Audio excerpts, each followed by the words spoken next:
So from your WordPress dashboard, select Posts. Here you can see all the posts with their author names.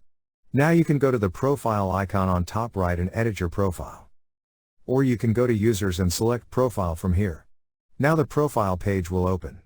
First you have Visual Editor, Syntax Highlighting, Admin Color Scheme, select it from the options given. It will change colors as you select them.